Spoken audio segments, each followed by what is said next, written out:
ابو بکر مومن نہیں تھا، ابو بکر مومن نہیں تھا۔ ملاحظہ فرمائیے یہ آیت قرآن مجید سورۃ الحجرات میں اعوذ باللہ من الشیطان الرجیم ان الذین ینادونک من وراء الحجرات اکثرهم لا یعقلون، جو لوگ آپ کو پکارتے ہیں کمروں کے باہر سے، حجرات کے باہر سے، یہ ان کی عقل نہیں ہے۔ اب عقل نہیں ہے قرآن مجید کے الفاظ میں عقل نہیں ہے، یہ ایک شدید ترین مذمت ہے۔ یہ جتنا گھٹیا کافر ہوگا، یعنی سب سے جتنا گھٹیا کافر ہوگا، منافق ہوگا، اس کے لیے یہ الفاظ آتے ہیں۔ صحیح بخاری کہ تفسیر سورۃ الحجرات ان الذین ینادونک من وراء الحجرات اکثرهم لا یعقلون، حدیث نمبر 4847، اس کی شان نزول ابو بکر عمر ہے۔ اس کے علاوہ آپ کی خدمت میں آپ پیش کروں سنن الکبریٰ نسائی جزء 5 مؤسسۃ الرسالہ، یہاں پر حدیث نمبر 5903 بخاری کے سند کے ساتھ، وہی ایک ہی سند کے ساتھ، بخاری کے سند کے ساتھ نقل کرتے ہیں کہ ابو بکر عمر کے شان میں نازل ہوئی جب انہوں نے بدتمیزی کی تھی، اپنا آواز بلند کی تھی نبی کریم صلی اللہ علیہ وسلم کے دربار میں، یا ایھا الذین آمنوا لا تقدموا بین یدی حتی انقضت ولو انہم صبروا۔ یہ سب آیات مذمت کے من جملہ ان الذین ینادونک من وراء الحجرات ابو بکر عمر کی مذمت میں نازل ہوئی۔ نحمدہ ونصلی ونسلم علی رسولہ النبی الکریم الامین، اما بعد۔ معزز ناظرین و سامعین، حسن اللہ یاری نے بخاری شریف سے حدیث نمبر 4847 پڑھی۔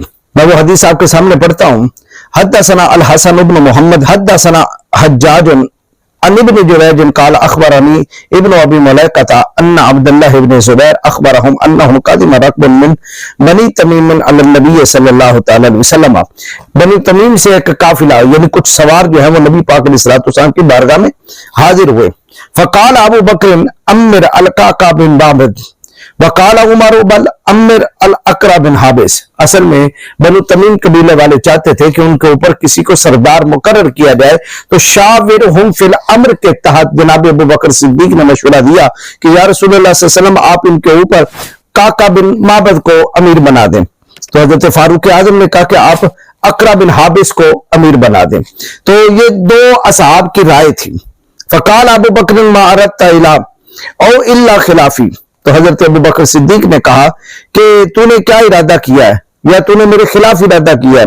فقال عمر ما اردت خلافک، تو حضرت فاروق اعظم نے کہا کہ ابو بکر میں نے آپ کے خلاف کوئی ارادہ نہیں کیا۔ فتماریا، بس دونوں کے درمیان ایک بحث چھڑ گئی، اور اس بحث میں جب بھی بات چھڑتی ہے آواز بلند ہو جاتی ہے۔ حتی ارتفعت اصواتہما، یہاں تک کہ ان دونوں کی آواز بلند ہو گئی۔ فنزل فی ذالک، اس موقع پہ یہ آیت نازل ہوئی یا ایھا الذین آمنوا لا تقدموا بین یدی اللہ ورسولہ، کہ یعنی اے ایمان والو تم اللہ اور اس کے رسول سے آگے مت بڑھو۔ یہ ایک روایت پیش کی گئی، اور اس سے حسن اللہ یاری نے کہا، استدلال کیا کیا، چونکہ اوپر حضرت امام بخاری نے باب باندھا ان الذین ینادونک من وراء الحجرات اکثرهم لا یعقلون، کہ بے شک وہ لوگ حجروں سے باہر سے پکارتے ہیں ان میں سے اکثر بے عقل ہیں۔ یہ حسن اللہ یاری نے آیت پڑھ کے، اب قرآن مجید فرقان حمید سے میں وہ آیات دکھاتا ہوں، اس کے بعد اس روایت پر میں تبصرہ کرتا ہوں، لیکن اس بے لگام گھوڑے کی طرح جس طرح حسن اللہ یاری نے جو منہ میں آیا اس نے بک دیا، سور خنزیر اور پتہ نہیں کیا سے کیا اس نے کر دیا، وہ تو اس کا حساب قیامت کے دن دے گا۔ افلا تتفکرون افلا یتدبرون، ہمہ وقت یہی ہے کہ وہ تدبر کرے، غور کرے، یہ نہیں ہے کہ روایت کچھ کہتی ہو، متن کچھ کہتا ہو، سند کے اندر گڑبڑ راوی ہو اور بس روایت آ گئی اور دھڑا دھڑ جو منہ میں آیا وہ بک بک کرنا شروع کر دیا۔ اب میں آپ کے سامنے سورۃ الحجرات کی وہ آیات تلاوت کرتا ہوں، پھر اس کے بعد میں اس روایت کے بارے میں بتاتا ہوں کہ اس کے اندر متنن کتنا گڑبڑ ہے اور سند کے اندر اس کے کتنی جو ہے وہ خرابیاں ہیں۔ سورہ حجرات ہے، سورہ حجرات یہ پہلی آیت ہے، یا ایھا الذین آمنوا لا تقدموا بین یدی اللہ ورسولہ واتقوا اللہ ان اللہ سمیع علیم، کہ اے ایمان والو تم اللہ اور اس کے رسول سے آگے مت بڑھو اور اللہ سے ڈرو، بے شک اللہ سننے والا جاننے والا ہے۔ یا ایھا الذین آمنوا لا ترفعوا اصواتکم فوق صوت النبی ولا تجہروا له بالقول کجہر بعضکم لبعض ان تحبط اعمالکم وانتم لا تشعرون، اے ایمان والو اپنی آوازوں کو پاک نبی سرور صلی اللہ تعالی وسلم کی آواز سے بلند مت کرو، اور تم ان کے ساتھ اس طرح بلند آواز میں بھی بات نہ کرو جس طرح تم آپس میں بلند آواز سے باتیں کرتے ہو، ورنہ تمہارے اعمال برباد ہو جائیں گے، اور حالانکہ تمہیں شعور بھی نہیں ہوگا تمہاری بربادی ہے اعمال کا۔ ان الذین یغضون اصواتهم عند رسول اللہ صلی اللہ تعالی علیہ وسلم، بے شک وہ لوگ جو اپنی آوازوں کو رسول اللہ کی بارگاہ میں پست رکھتے ہیں. اولئک الذین امتحن اللہ قلوبہم للتقوی, یہی وہ لوگ ہیں جن کا اللہ رب العالمین نے امتحان لے لیا, جن کے دلوں کا تقوی کے لیے چن لیا. لہم مغفرۃ, ان کے لیے مغفرت ہے, واجر عظیم, اور بہت بڑا اجر ہے. ان الذین ینادونک من وراء الحجرات اکثرهم لا یعقلون, بے شک وہ لوگ جو حجرات کے باہر سے پکارتے ہیں ان میں سے اکثر بے عقل ہوتے ہیں.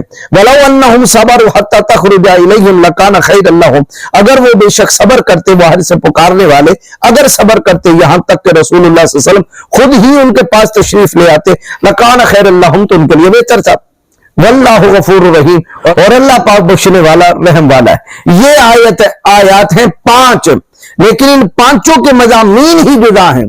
ایک میں یہ ہے اللہ اور اس کے رسول سے آگے مت بڑھو, یعنی جو عمل رسول اللہ صلی اللہ علیہ وسلم نے نہیں کیا اس آپ کے عمل سے پہلے وہ عمل نہ کرو. اور یہاں تو مشورہ ہو رہا تھا, اور مشورہ بھی اصحاب سے لیا جا رہا تھا, اور خود اللہ نے حکم دیا شاورہم فی الامر, کہ تم مشورہ لو. تو جب کوئی مشورہ دیتا ہے تو مشورہ لینے والا سب کی رائے سننے کے بعد پھر اپنی رائے کو پیش کرتا ہے. تو یہاں تو تقدم تو ہونا ہی تھا. تو پتہ چلا یہ آیت اس موقع کی نہیں ہے کہ جس تقدم سے روکا جا رہا ہے کہ مشورے میں مشورہ لینے والا اپنی رائے کو بعد میں بیان کرتا ہے, پہلے اپنے اصحاب کی رائے کو لیتا ہے. تو جن کی وہ رائے لے رہا ہوتا ہے اس کی رائے کا تقدم ہوتا ہے, یعنی وہ رائے کو پہلے پیش کر رہا ہوتا ہے, اس کی رائے کا تاخر ہوتا ہے جو رائے لے رہا ہوتا ہے. لیکن اس موقع پہ تقدم رسول سے جو منع کیا گیا, اسے پتہ چلا کہ وہ کچھ اور تقدم ہے. وہ کون سا تقدم ہے کہ یعنی نبی پاک علیہ الصلوۃ والسلام نے ابھی نماز عید نہیں پڑھی, اور سرکار نے بھی قربانی نہیں کی, اور آپ کی قربانی سے پہلے قربانی کر لینا یہ تقدم رسول ہے, اس سے منع کیا گیا. یہی ہے احادیث کے اندر کہ ایک صحابی نے رسول اللہ صلی اللہ علیہ وسلم کی قربانی سے پہلے قربانی کر لی. پھر جو دوسری بات ہے یا ایھا الذین آمنوا لا ترفعوا اصواتکم فوق صوت النبی, یہ اس واقعہ کے مطابق ہے کہ آواز کو بلند نہ کرو, جس میں حتی تفاعت اصواتہما, کہ ان دونوں کی آواز بلند ہوگی. یہ اس آیت کے شان نزول میں فٹ آ سکتی ہے, لیکن میں اس پر بھی ذرا کروں گا. اور آگے جو ہے ان الذین ینادونک من وراء الحجرات, مجھے یہ بتائیے اس واقعہ میں حجروں سے باہر جو پکارنے والے وہ لا یعقل ہیں, اور یہاں تو بارگاہ رسالت میں ڈائریکٹ بیٹھے ہوئے مشورہ کر رہے تھے, انہوں نے تو باہر سے نہیں پکارا. اس روایت میں دکھائیے کہاں حسن اللہ یاری نے جو بک بک کی ہے لا یعقلون کرنے والے جو خنزیر ہے, لا یعقلون کرنے والے وہ جانوروں سے بدتر ہے, اور بل ہم عدل والی وہ ایتے پڑھتا رہا. بتائیے اس روایت میں کہاں ہے کہ انہوں نے حجروں سے باہر سے پکارا؟ وہ تو ہے ہی بنو تمیم کے بارے میں آیت مبارکہ اتری ہے کہ انہوں نے باہر سے پکارا تھا, جس طرح تمام مفسرین کی روایات کو اٹھائیں.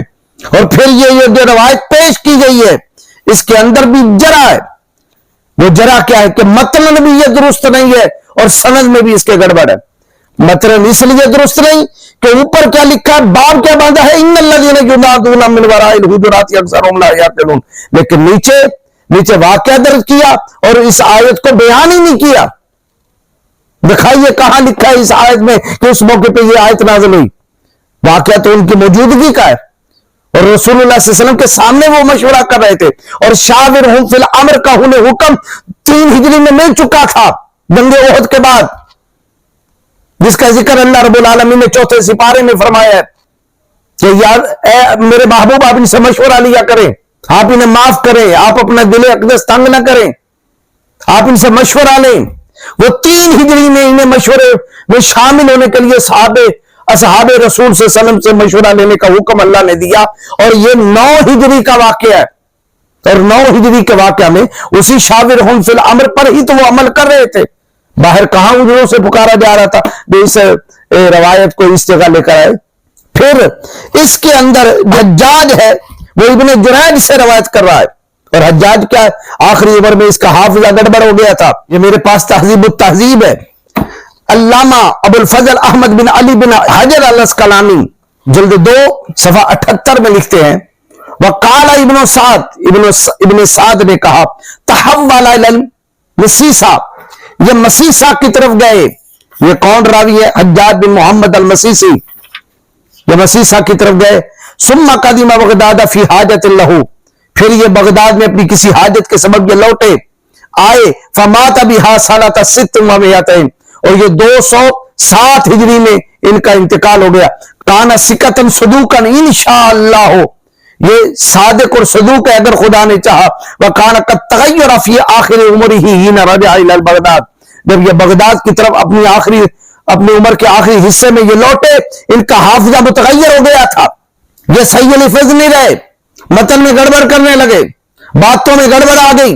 اور آگے حضرت ابراہیم الخضبی کہتے ہیں اخبرنی صدیق لی، میرے دوست نے مجھے بتایا، قال لما قدم حجاج الاعور آخر قدمت الى بغداد خلتا، کہ جب حجاج الاعور آخری بار جو ہے وہ بغداد کی طرف آیا، خلتا تو یہ متن میں گڑبڑ کر دیا کرتا تھا. اور قلتو، میں کہتا ہوں، علامہ ابن حجر اسقلانی کومنٹ دے رہے ہیں، میں کہتا ہوں وسایاتی فی ترجمات سنید ابن داؤد عن الخلال ما يدل على ان حجاجا حدث فی حال اختلاطہ.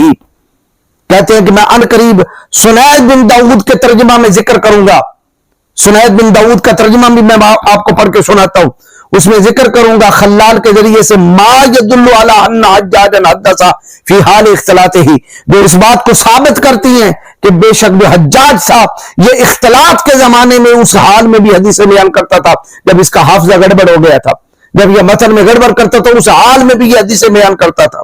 وذکر ابو العرب القیروانی فی ضعفاء بسبب الاختلاط، اس کے اختلاط کے سبب میں حضرت ابو العرب القیروانی نے اسے ضعیف راویوں میں شمار کیا ہے، یہ کوئی تکڑا راوی نہیں ہے. حسن اللہ یاری، حضرت ابوبکر حضرت فاروق اعظم کے ایمان پہ حملہ کرنے والوں، کوئی گواہ تو تکڑا لاؤ، کوئی گواہ تو مضبوط لاؤ، کوئی عادل اور ثقہ تو لاؤ، کوئی تام الضبط تو لاؤ.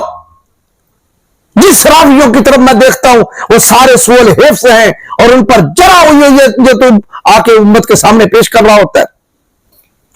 پھر جو امام ابن حجر اسقلانی نے کہا کہ سنید بن داؤد کے ترجمہ میں، تو یہ میرے پاس سنید بن ابو داؤد کے ترجمہ میں بھی علامہ حجر اسقلانی نے جو لکھا وہ سن لیں. یہ جلد 3 ہے.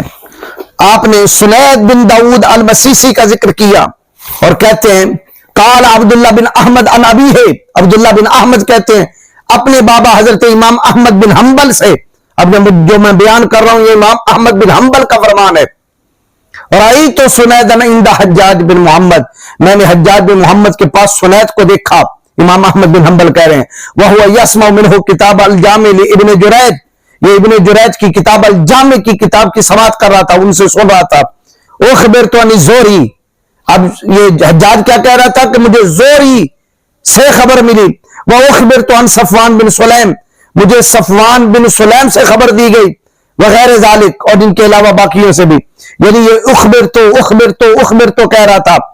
قالا، امام احمد بن حنبل کہتے ہیں وَجَعَلَ سُنَيْدُ يَقُولُ لِحَجَّاج، تو سنید نے حجاج سے کہنا شروع کر دیا یا ابا محمد قل ابن جریج عن الزہری و ابن جریج عن صفوان بن سلیم، یعنی اے ابو محمد تو یہ کہے کہ ابن جریج نے زہری سے روایت کی، ابن جریج نے صفوان بن سلیم سے روایت کی. یعنی اخبرتو کے لفظ کاٹ، یہ نہ کہے کہ زہری سے مجھے خبر ملی ہے یا صفوان بن سلیم سے مجھے خبر دی گئی ہے، بلکہ تو ان سے روایت کر. قال فکان یقول لہ ھکذا، امام احمد بن حنبل کہتے وہ اسی طرح کہنے لگ گیا، یعنی اس نے اخبرتو کو چھوڑا اور ان کہنا شروع کر دیا. قال امام عبداللہ بن احمد کہتے ولم یحمدہ ابھی فیما رآہ یصنع بحجاج، یعنی یہ سنید کی ان حرکتوں کی وجہ سے جو اس نے کیے ہیں حجاج کے ساتھ، اپنے استاد کے ساتھ، جس کا حافظہ گڑبڑ ہو گیا تھا، میرے بابا اس کو پسند نہیں کرتے تھے. وَذَمَّهُ عَلَى ذَلِكَ، اور اس کی مذمت کرتے تھے. قَالَ ابھی، میرے باپ امام احمد بن حنبل نے کہا، سنیے کومنٹ جس روایت کو تم پیش کر رہے ہو، حسن اللہ یاری اس کے اندر حجاج ابن جریج سے روایت کر رہا ہے اور وہ بھی ان سے روایت کر رہا ہے، ان سے. اب سنیے امام احمد بن حنبل کے کومنٹ، آپ کہتے ہیں وبعد تلک الاحادیث التي كان يرسلها ابن جریج احادیث موضوعۃ، کہ وہ بعض احادیثیں جو حجاج بن محمد نے مرسلن روایت کی ہیں ابن جریج سے، احادیث موضوعات، وہ ساری من گڑت ہیں، ان میں ایک بھی صحیح نہیں ہے. یہ امام احمد بن حنبل کا کومنٹ. کان ابن جریج لا یبالی امن اخذها، اور ابن جریج جو ہے وہ اس بات کی کوئی پرواہ نہیں کرتا تھا وہ کس سے اور کیا حدیث سے لے رہا ہے، وہ اس حدیث کو کہاں سے لے رہا ہے، اس کو بھی پرواہ کوئی نہیں تھی. حاطب اللیل، ادھر ادھر سے جو گلی لکڑی اور جو سوکھی لکڑی اس کے ہاتھ آئی اس نے بیان کر دی. یہ ہے ابن جریج کا حال. اور جس سے وہ لے رہے حجاج، اور اس حجاج کا کیا حال ہے؟ اختلاط حافظہ کا وہ شکار ہو گیا تھا. اب ابن جریج کے بارے میں محدث علامہ حجر اسقلانی نے جو لکھا ہے وہ بھی سن لے، کیونکہ اس کا دوسرا راوی ابن جریج ہے. ابن جریج یہ ہمارے دھڑے کا بندہ ہی نہیں ہے، سنی نہیں ہے، بلکہ کون ہے؟ یہ شیعہ ہے. قال الشافعی، امام شافعی کہتے ہیں استمتع ابن جریج ب70 امرأة، اسے 70 عورتوں کے ساتھ جو تھا متع کیا تھا. مجھے بتائیں متع کرنے والے شیعہ ہوتے ہیں کہ سنی؟ ہاتھ برہانکم ان کنتم صادقین. اپنے دھڑے کا راوی لے کر بیچ میں آ گئے اور حضرت ابوبکر صدیق اور حضرت فاروق اعظم کے ایمان پہ حملہ کرنے کے لیے. لاؤ کوئی پوری سند کے ساتھ، پوری سند کے اندر اہل سنت راوی ہوں اور کسی پر جرح نہ ہوئی ہو اور کوئی سوء حفظ نہ ہو. یعنی یہ روایت اس قابل ہی نہیں ہے کہ اس کو بیان کیا جائے.